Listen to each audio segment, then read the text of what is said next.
Backstage Pass, Institute of Gaming. For more details, contact 7093965965965. For your words. అందరికీ నమస్కారం. ఈ క్షణం ఇది నా సక్సెస్ మీట్లా అనిపిస్తుంది. అలాంటి ఓవర్వెల్మింగ్గా నేను ఒక ఆనందం పొందుతున్నాను. ఎందుకో తెలీదు, ఇక్కడ కావలసిన ఉన్న వాళ్ళందరూ కూడా నాకు ఎంతో కొంత ఎప్పటి నుంచో పరిచయం ఉన్నవాళ్ళు, ఎంతో ఆప్యాయత పంచుకున్నవాళ్ళు. సో వాళ్ళ ముఖంలో ఆనందం చూస్తుంటే కనుక ఇది నా ఆనందంలో అనిపిస్తుంది. ఈ సక్సెస్ మీట్ నా సక్సెస్ మీట్లా అనిపిస్తుంది. అండ్ ఇక్కడ గెస్ట్గా రాలేదు, మీలో ఒక పార్ట్గా, మీలో ఒక మీ ఆత్మీయుడిగా ఇక్కడికి వచ్చాను. అండ్ ఈ సినిమాకి ముందు నేను నాకు కలిసినప్పుడు ఎట్లా ఉంది ఏంటి సినిమా మీ రాబోతుంది కదా అంటాను. డిఫరెంట్ క్యారెక్టర్ నేను అటెంప్ట్ చేశాను. And Dhanush is a lead character. అంటే అదే నాకు ఎట్లాగా ఒప్పుకున్నామంటే తెలియదండి. రెగ్యులర్గా ఈ హీరో క్యారెక్టర్స్ ఇలాంటివన్నీ చేస్తూ నాకు ఎక్కడో కొంచెం డిఫరెంట్గా చేయాలి, కొత్త హొరైజన్ గేట్లు ఓపెన్ చేయాలనిపిస్తుంది. ఈ సినిమా నాకు అలా ఉపయోగపడుతుందని అనిపిస్తుంది. అంటే దాని వాళ్ళ సినిమా చూశాను, అది 100% కరెక్ట్. తను కూడా అదే అక్నాలెడ్జ్ చేశాడు. ఈ సినిమా తర్వాత ఒక 40 ఏళ్ళు ఉంటాను ఇందాక తను అన్నమాట వాస్తవం. నటుడుగా ఎంత ఎక్కువ కాలం మనం జీవిస్తాం అనేది తప్ప ఒక హీరోగానే పట్టుకొని ఇలాగే ఉండాలి అనుకోవటం అనేది కరెక్ట్ కాదు. అండ్ ఇలాంటి క్యారెక్టర్ ఎంత బాగా చేశాడంటే నేను తర్వాత చెప్తాను. సో ఫస్ట్ ఆఫ్ ఆల్ ఇలాంటి సినిమా శేఖర్ కమ్ముల ఏ ధైర్యంతో నాగుని అడిగాడు, నాకు ఏమి ఊహించుకుని ఫ్యూచర్లో ఈ క్యారెక్టర్ చేస్తాను ఒప్పుకున్నారు. ఇదే ఫస్ట్ సక్సెస్ అని నేను భావిస్తున్నాను ఈ సినిమాకి. ఆ తర్వాత ఇంకా ఈ క్యారెక్టర్ ధనుష్ తప్ప ఇంకెవరిని ఊహించుకోలేము. ధనుష్ ఒక్కడే దీనికి న్యాయం చేయగలడు. తన పెర్ఫార్మెన్స్ అనిపించింది క్యారెక్టర్ చూసిన తర్వాత. నిజంగానే తిరుపతిలో సినిమా చూస్తుంటే తిరుపతిలో ఓపెన్ చేసినప్పుడు కింద ఒక యాక్సిడెంట్ అయ్యే ముందు బెగ్గర్స్లో కూర్చున్నప్పుడు ధనుష్ అని గుర్తించాలి. నాకు ఆ పరిగెత్తేంతో నాకు గుర్తించలేకపోయాను. అంతగా క్యారెక్టర్లో యూ ఇన్వాల్వ్ సో మచ్. నీ గెటప్ కానీ అన్నీ కానీ సో అంటే అక్కడ తెలిసిపోతుంది తన డెడికేషన్ ఏమిటో ఆర్టిస్ట్ గారు అది. అండ్ ఈ సినిమా ఇది నేను ఒక ఎక్స్పీరియన్స్ తప్ప నాకు ఒక సినిమాగా నేను చూడలేదు, ఒక వాస్తవంగా జరుగుతున్నదిగా అనిపించింది నాకు. అండ్ శేఖర్ కమ్ముల డీటెయిల్డ్గా నేను మిగతా అందరి నుంచి మాట్లాడే ముందు అసలు నువ్వేమిటి, నీ ఆలోచన విధానం ఏమిటి అనేది ఇట్స్ ఎంటైర్లీ డిఫరెంట్.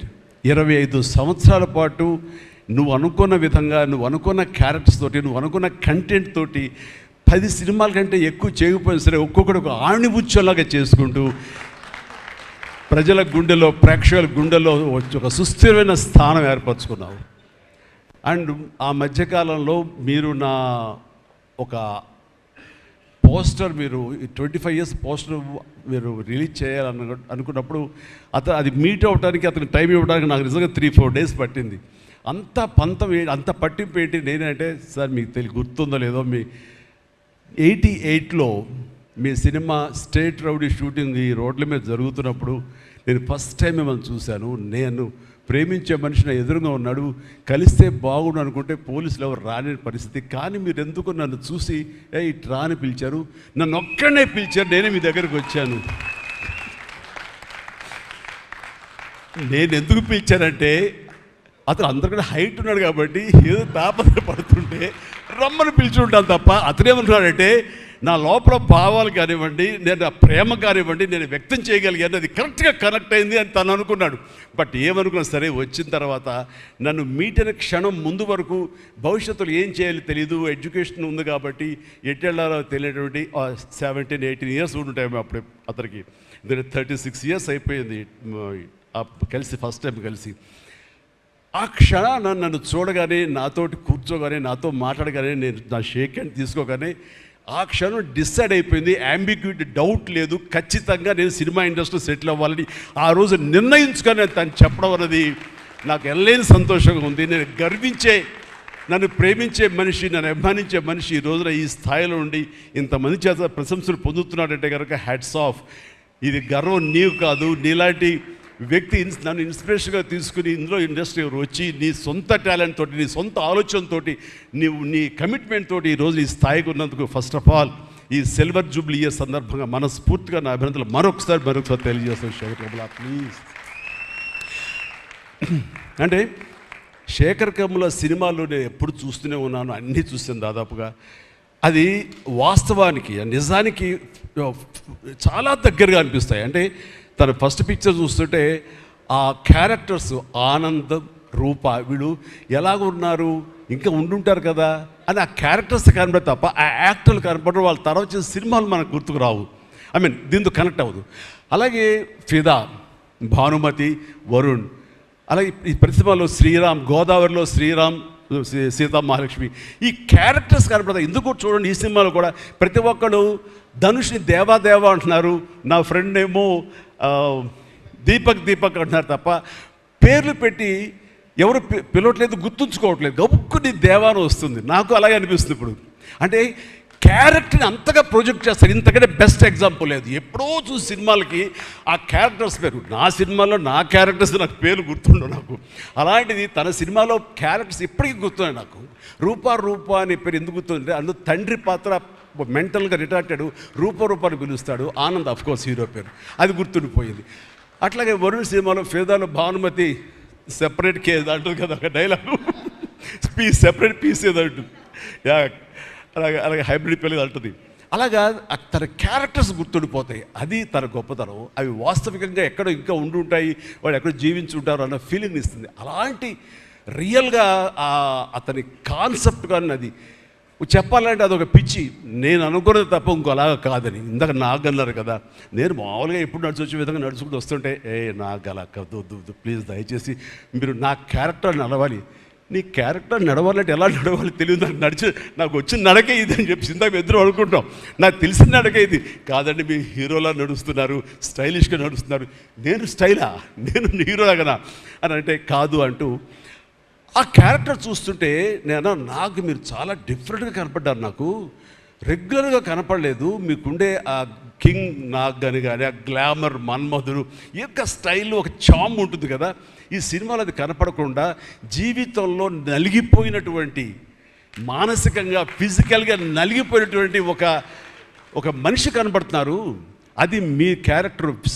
ఏంటి ఇలాగుందేంటి నలిగిపోయినట్లుగా, బహుశా జైలు నుంచి బయటికి మళ్ళీ ఎప్పుడు వచ్చినప్పుడు మళ్ళీ ఫుల్ గ్లామర్లో కనపడతాడేమో సూటు గిట్ వేసుకుని. అంటే అప్పుడు కూడా భారంతోటో మానసికంగా ఆ ఒక దీనితోటో ఆ సంఘర్షణతోటో ముఖంలో ఆ హెవీనెస్ తోటో జీవితంలో ఏదో పోగొట్టుకుని ఏదో సాధించాలని ఏదో అనుకోవాలని ఏదో రకంగా అయిపోయినట్లా ఈ పరిస్థితుల్లో అన్న మీమాంసలో నలిగిపోతాం. ఆ నలిగిపోవడం అనేది ఫిజికల్గా and appearance wise performance wise చూపించగలిగాడంటే అది హెడ్స్ ఆఫ్ నాగ్.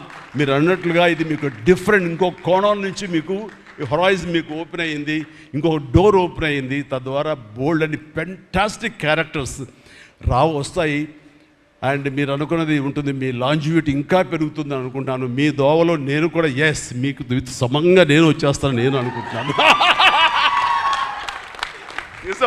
అంటే ప్రతిసారి నాకు అన్ని విషయాల్లో కూడా నాకు సోర్స్ ఆఫ్ ఇన్స్పిరేషన్ అనిపిస్తుంది. అది హెల్త్ కానివ్వండి, కంపోజ్డ్ బిహేవియర్ కానివ్వండి, ఒక ట్రాంక్విల్ ఆలోచనలు కానివ్వండి, స్థితప్రజ్ఞత కానివ్వండి, ఏం జరిగినా సరే అంటే నవ్వుకుంటూ సరదాగా ఉంటాం.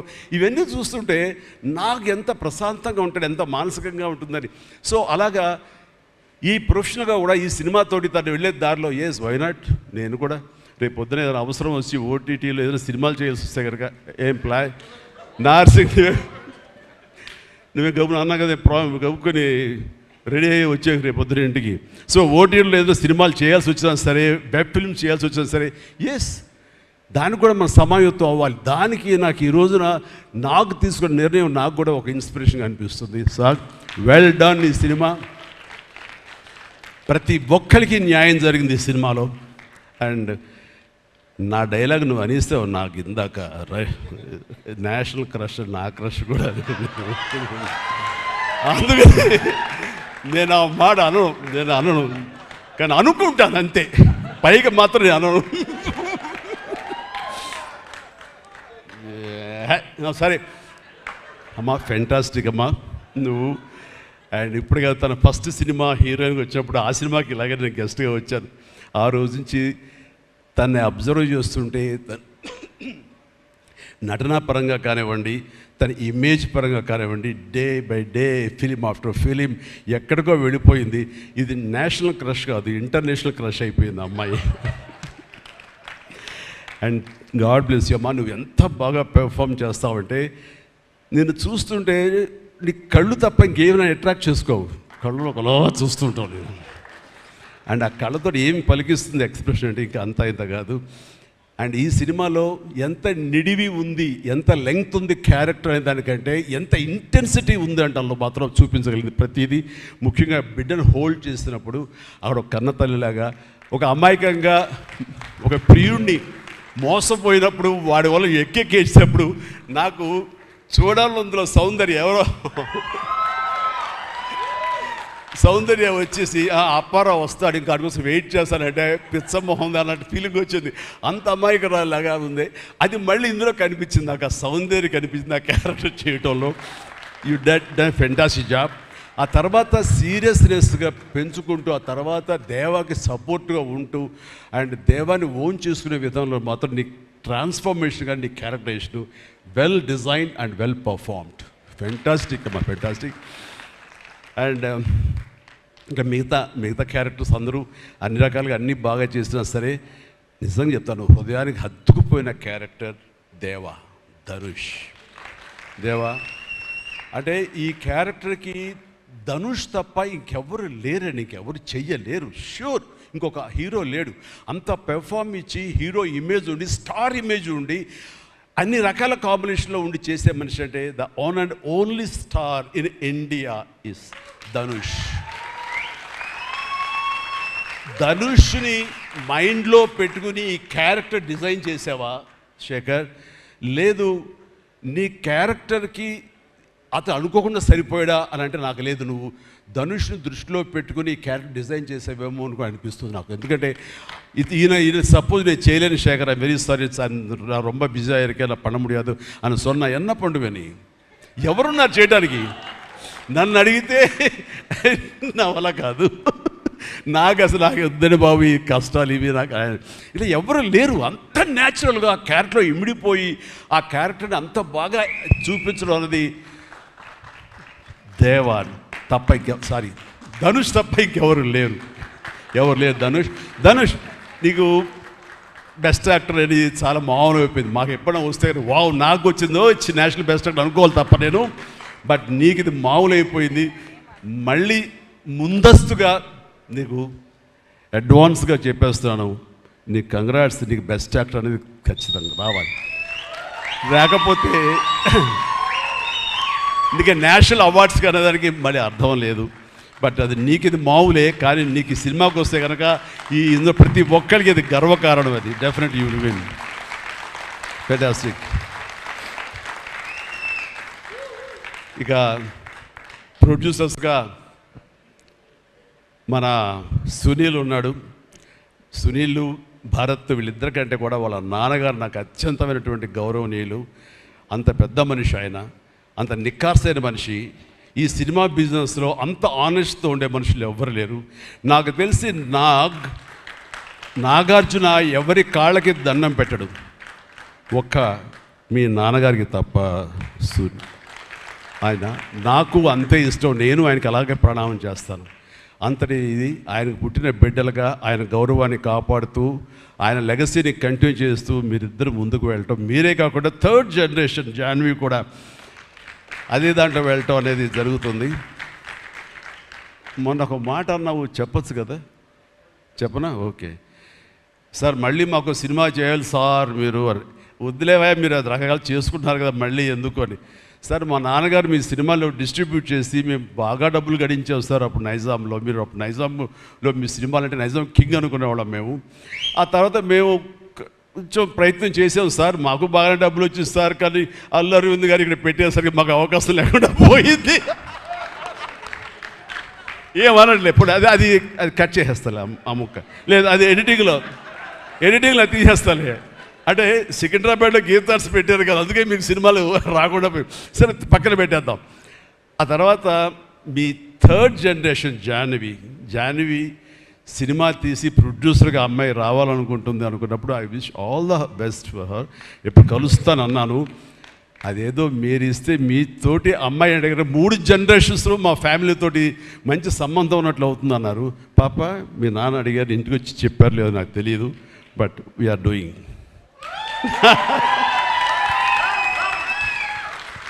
ధనుష్ చేసిన ఛాలెంజింగ్ లాంటి క్యారెక్టర్స్ వద్దమ్మా. ఫన్ ఓరియంటెడ్, మాస్ ఓరియంటెడ్, మనది సరదాగా గ్లామర్ ఇంతే. Okay right. సో ఈ రకంగా 3వ జనరేషన్ కూడా ఎస్ ప్లీజ్ ఈ లెగసీ ఇలాగే కంటిన్యూ అవుతుండాలి, మీ ఫ్యామిలీ బాగుండాలి నాన్నగారు ఆశీస్సులతోటి.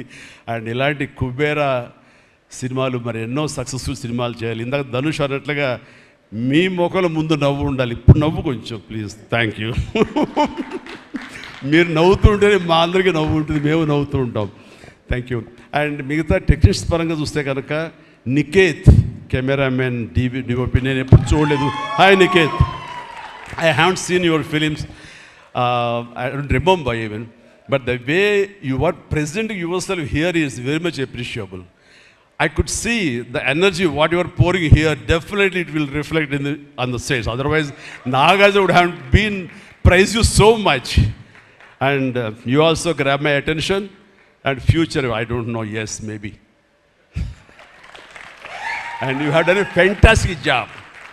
So initially when villain scenes are happening, that time I could see the top floor swimming pool. There I could see the richness of the film. So hardly they would have spent anything. So riches comes not because of the money. Riches comes with your viewfinder. So that way our credit goes to the whole film has grabbed attention and it looks very rich. So definitely please, I will awaiting you in future, and all the very best. Good luck. Done a great job as far as the camera is concerned. And then మా యోగేశ్వరుడు మా పెద్ద అనుకోండి పాపం లేని వయసు వద్దు sir కూర్చోండి sir మీరు please Niket please sit down take your seat కూర్చో సార్ మీరు లెగదు సార్ మమ్మల్ని ఇబ్బందిగా ఉంటుంది. ఇద్దరం చాలా నువ్వు అనుకుని మాట్లాడే పరిచయం మాకు శుభలేఖ సినిమా నుంచి 1980 నుంచి వీఆర్ వర్కింగ్ టుగెదర్. ఈ మధ్యకాలం వరకు కూడా ఎప్పుడైనా సెట్కి వస్తాడు రాగానే సినిమా అడుగుతాడేమో, నెక్స్ట్ సినిమా ఏం చేద్దాం అడుగుతాడంటే బాబాయ్ ఈసారి మీ ఇంటి నుంచి నాకు ఆవకాయ పచ్చడి రాలా అంటాడు. Mango pickle, as for mango pickle from my house. So ఈసారి పంపించాను బాబు, వస్తుంది. శుభం. ఫెంటాస్టిక్. నువ్వు ఈ వయసులో కూడా ఇంత బాగా పనిచేస్తున్నావు, ఇంత కష్టపడుతున్నావు అంటే కనుక అవసరమా అనిపిస్తుంది. రిటైర్ అవ్వచ్చు కదా, హ్యాపీగా రెస్ట్ తీసుకోవచ్చు కదా అని. కానీ మన సోల్స్ అవే రిటైర్మెంట్ అది తీసుకోలేము. కష్టపడి పనిచేయటంలోనే మనకు ఆనందం ఉంటుంది, కష్టపడి పనిచేయటంలోనే ఈ ఇష్టమైన పురుషుల్లో మనం ఉంటాం. మన లాంజివిటీ ఉండాలి అంటే మనం ఇందులోనే ఉండాలి ఖచ్చితంగా. అండ్ భగవంతుడు ఇంకా సంపూర్ణ ఆయురారోగ్యాలు ఇవ్వాలి. నాన్నగారు ఆయన పనితనం నాకు గుర్తుంది, ఆయన దగ్గర కూడా పనిచేశాను నేను. అలాగే ఇప్పుడు నీతో కూడా పని కొనసాగిస్తున్నాను. అండ్ ఈ సినిమాలో నువ్వు పార్ట్ అవటం అన్నది it is great, wonderful Tharani please. And ఇక్కడ చూస్తుంటే యంగ్స్టర్స్ ఎంత ఎంతూజియాస్టిక్గా ఉన్నారంటే వాళ్ళందరినీ పేరున నేను పిల్లలని కానీ యంగ్స్టర్స్ అంటే ఇండస్ట్రీ ఎంత ఫ్రెష్గా ఎంత యంగ్స్టర్స్ తోటి ఎనర్జీతో ఉంది అంటే అంత అయితే కాదు. నాకు అనిపిస్తుంది అబ్బా మన ఇండస్ట్రీ ఏమైనా ముసలిదైపోయిందా అని అనిపిస్తుంది అప్పుడప్పుడు అద్దంలో మమ్మల్ని మేము చూసుకుంటూ. కానీ ఈరోజు ఇక్కడ చూస్తుంటే కనుక ఇంతమంది యంగ్స్టర్స్ తోటి అండ్ చాలా బబ్లింగ్గా చాలా బాగుంది. ఈ ఇండస్ట్రీ కొనసాగాలి ఎలాగే అంటే కనుక మీలాంటి యంగ్స్టర్స్ రావాలి. ఇలాంటి యంగ్స్టర్స్ వల్లనే మేమంతా పుంజుకుంటాం. నేను ఈ రోజున కొత్త డైరెక్టర్స్తో పనిచేస్తాను. అనిల్ రావుపూడి కానీ, బాబీ డైరెక్టర్ కానీ, వశిష్ఠ్ కానీ, ఇలాంటి యంగ్స్టర్స్ పనిచేస్తుంటే ఎక్కడ లేని ఎనర్జీ వాళ్ళ దగ్గర ఉంటుంది. వాళ్ళ నుంచి కొత్తను ఉంది. నేను వాళ్ళకి అనుగుణంగా నేను మారిపోతుంది తప్ప నాకు అనుగుణంగా వాళ్ళు ఉండాలని కోరుకోవట్లా. నా సక్సెస్ అక్కడేమో అనుకుంటున్నాను నేను. ఆ రకంగా old wine in new bottle అన్నట్లుగా ఈ సమయంలో వైన్ గుర్తుకొచ్చింది, సారీ. అండ్ అలాగా ఇదే ఎనర్జీతోటి ఇదే యంగ్స్టర్స్ తోటి ఇండస్ట్రీ కలకలాలని కోరుకుంటున్నాను. And last but not least my brother, నాకు బిడ్డతో సమానం, దేవిశ్రీ ప్రసాద్. అండ్ దేవిశ్రీ ప్రసాద్ తన ఎనర్జీ అంటే ఇందాక చూశారు కదండి, లైవ్ షో చేసేసాడు ఇక్కడ. ఆ తర్వాత ఏం మాట్లాడాలో ఎవరికి ఏం తొయ్యినటువంటి పరిస్థితి మొత్తం అంతా షో గ్రాప్ చేశాడు. బట్ నేను మళ్ళీ కంబ్యాక్ తర్వాత పొలిటికల్గా కొన్నాళ్ళు ఉండి 1915లో 150 సినిమా చేసిన దగ్గర నుంచి అంతకుముందు తన సినిమాలతోనే ఎంబీబీఎస్ కానీ జిందాబాద్ కానీ అన్నీ అయిన తర్వాత మళ్ళీ తన వలన నా మ్యూజికల్ అనేది ఏర్పడేదేమో అనుకుంటున్నాను. అలాంటి గ్రేట్ మ్యూజిక్స్ నాకు ఇచ్చి మళ్ళీ నేను నిలబడడానికి దోహదపడ్డాడు మనోడు. యూ ప్లీజ్ వద్దు అలా చేయదు ప్లీజ్ దోహదపడ్డాడు. మీరంతా సరస్వతి పుత్రులయ్యా ప్లీజ్ బంగారం ప్లీజ్. అండ్ తను ఎనర్జీ డే బై డే పెరిగిపోతుంది, తన టాలెంట్ డే బై డే పెరిగిపోతుంది. ఇక నేషనల్ నుంచి మన రీజనల్ నుంచి నేషనల్ లెవెల్కి ఎలా ఎదిగిపోయాడో మనం చూసాము. ఆ హోల్ ఇండియా తన గురించి ఎలాగా కీర్తిస్తుంది అనేది మనం ఈ పుష్ప 1 and 2 చూస్తున్నాము. ఇప్పుడు ఈ సినిమా కుబేర్లో కూడాను ఎక్కడ డ్యూయట్ సాంగ్స్ లేవు కదా అని అనిపిస్తుంది, కానీ ఒక్క సాంగ్ ధనుష్ పాడిన ఆ సాంగ్ ఎంతగానో ఆకట్టుకుందంటే అంతా ఇంత కాదు. దానికి ఇద్దరు ఒకరొకరు కాంప్లిమెంట్ చేసుకుంటూ ఆ సాంగ్ అంత బాగా హిట్ అవడానికి దోహదపడింది. అట్లాగే సినిమా చూస్తుంటే మ్యూజికల్గా ఉంది తప్ప నాకు ఎక్కడ డ్యూయట్ సాంగ్స్ వేరే లేవి అనే ఫీలింగ్ రాలేదు. And that's the magic of Devi Sri Prasad. రికార్డింగ్లో కూడా చాలా హృదయంగా మదర్ తోటి పాడిన పాట రోడ్డు మీద యాక్సిడెంట్ అయిన తర్వాత అబ్బా కన్నింటి నీళ్ళు వచ్చేస్తుంది నాకు. మన రైతుల మీద పాడే గుర్తుందా మన 150 సినిమాలో నీరు నీరు నీరు అంటూ దాన్ని మరిపించిన సాంగ్లో అనిపించింది. అండ్ అది వెరీ మచ్ రిలవెంట్ సాంగ్. అట్లాగా తన ఆర్ఆర్ బ్యాక్గ్రౌండ్ కూడా తన సాంగ్స్ ద్వారా అవన్నీ కూడా అత్యద్భుతంగా కనిపించేలాగా వినిపించేలాగా చేశారు. దానికి దోహదపడినటువంటి లిరిసిస్టులు ఇక్కడే ఉన్నారు. భాస్కర్ భట్లాను, ఇందాక ఇంకో ఆయన పేరు చెప్పారు నందకిషోర్ గారు, అలాగే మన చంద్రబోస్ గారు. అండ్ వీళ్ళందరూ కూడా నేను హృదయపూర్వక అభినందనలు తెలియజేస్తాను. అండ్ ఈ రోజున ఇక్కడ రావటం అన్నది నేను చాలా ఆనందం అనుభవిస్తున్నాను ఇక్కడ మీ అందరితో పాటు. అండ్ ఇలాంటి సినిమాలు రావాలి, ఎందుకంటే సినిమా సక్సెస్ అనేది గగనం అయిపోతున్న రోజులు ఇవి. థియేటర్స్కి ఆడియన్స్ రప్పించడం అనేది మహా గగనం అయిపోతున్న రోజులు ఇవి. రావటం కష్టంగా ఉంది. ఎలాగ సినిమా థియేటర్లు కానివ్వండి ఇవి ఎట్లాగ సస్టైన్ చేయాలి, ఎలా నిలబడాలి అనేది చాలా క్లిష్ట పరిస్థితుల్లో ఇలాంటి సినిమాలు, ఇలా కంటెంట్ ఉన్న సినిమాలు, అంటే హృదయంగా ఉన్న సినిమాలు, ఎమోషనల్ సినిమాలు అండ్ బిగ్ ఈవెంట్ ఫిలిమ్స్ ఇందాక చెప్పినట్లుగా మనవాడు అవన్నీ కూడా ఆడొచ్చు. కానీ ఇలాంటి సినిమాలు కూడా ఆడి కంటెంట్ మనం సరిగ్గా ఇవ్వగలిగితే, వాళ్ళ హృదయాలను మనం తాకగలిగితే ఖచ్చితంగా ఈ సినిమాలు చూస్తారు, థియేటర్కి వస్తారు అనే ఒక ధైర్యాన్ని భరోసాని ఇచ్చిన సినిమాలు ఈ మధ్యకాలం చూస్తున్నాము. చిన్న సినిమాలు అయితే పెద్ద సినిమాలు అయితే అందులో ఈ రోజున శేఖర్ మీరు మరొకసారి నిరూపించారు. ఇందాక ఎవరో మిమ్మల్ని చేశారు, నిజంగా మనస్ఫూర్తి చెప్తాను, క్రెడిట్ గోస్ టు యూ. ఒక ధైర్యాన్ని ఇచ్చింది ఇలాంటి సినిమాలు చేయొచ్చని. ఇంకా ఈ పెద్ద పెద్ద సినిమాలు తప్ప, రక్తపాతాలు తప్ప, కొట్టుకోవడాలు తప్ప, నరుకోవడాలు తప్ప ఇంక ఇలాంటి సినిమాలు రావా, వస్తే చూడరా, ఇవన్నీ 10 రోజులు ఆగితేనో నెల ఆగితేనో ఓటీటీలో చూసేద్దాంలే అని దాంతో ఉండిపోతారా, ఏమైపోతే ఇండస్ట్రీ అనేటువంటి ఒక అభద్రతా భావం నుంచి ఈ సినిమా ద్వారా ఇలా తీయగలిగితే, సత్తా చూపగలిగితే, హ్యూమన్ ఎమోషన్స్ని టచ్ చేయగలిగితే, కంటెంట్ కొత్తగా ఉండగలిగితే థియేటర్కి వస్తారు, చూస్తారు భరోసా ఇచ్చావు. Thank you so much. And God bless you and God bless you all. Please ప్రతి ఒక్కళ్ళు నాకు ఈ అవకాశం ఇచ్చినటువంటి ప్రొడ్యూసర్స్ గారికి, రామ్మోహన్ రావు గారికి, అలాగే భారత్ పాప నీకు కూడా నా అందరికీ నా హృదయపూర్వక ధన్యవాదాలు. మరొకసారి ఇక్కడ ఉన్నటువంటి 50 మంది యంగ్స్టర్స్కి అండ్ రెస్పెక్టెడ్ టెక్నీషియన్స్కి నా శుభాకాంక్షలు, నా ధన్యవాదాలు తెలియజేస్తాను. మరొకసారి love you man, love you. God bless you. And ఇప్పుడు మీ దారిలో నేను నడుస్తాను. Follow the leader. Thank you, Shamla. You done a good job. God bless. Thank you, sir. Thank you so much. We all love you. కుబేరాకి ఇప్పటి వరకు వచ్చిన appreciation ఒక ఎత్తు, ఈరోజు ఈ మెగా కాంప్లిమెంట్స్ ఇంకొక ఎత్తు అని చెప్పాలి. Thank you so much sir. ఒక్కసారి వేదిక పైన ఉన్న వాళ్ళందరూ కలిసి